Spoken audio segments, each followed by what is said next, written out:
muy Bassirou Diomaye Faye muy Ousmane Sonko muy jabaram muy jabaru Bassirou amul kenn ko yëkk téléphone manam ndeexari gis nañ sa taxawaay ci réew mi amul kenn ko ci def mois de mars bii ak mois de mars 2021 ute na de mois de mars 2021 ren ñëpp ma yenu ca kaw Ndeye Khady bii dañoo jël ñu leen neex takkal leen ay médailles teg leen sa buntu pale ba di leen saragal amul benn baat boo xam ne yëkkati nañ ko ne Ndeye Khady Ndiaye ñu ngi lay remercier wala ñu ngi lay sant ci sa taxawaay ci réew mi te réew mi am na lu mu fi taxaw de te amul kenn ku ko def nit nag booy jot passeport diplomatique wala ñu lay jox xaas ngay tëjji institut day fekk nga dégg merci man dégguma merci man Ndeye Khady Ndiaye dégguma merci dégguma jërëjëf dégguma yow kat sa taxawaay nii jour bu may dem procès kenn fekkuma fa.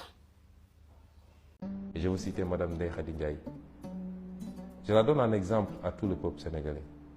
Et nous devons tous la soutenir. Tout Sénégalais qui peut la soutenir n'a qu'à la soutenir. Elle est l'exemple de la dignité humaine. Elle a failli perdre un bébé à cause de cette affaire. Et maintenant, on lui fait prendre des risques sur encore un bébé à cause de cette affaire-là. Et malgré tout, elle reste stoïque. Elle aurait pu encaisser énormément d'argent qu'on lui a proposé.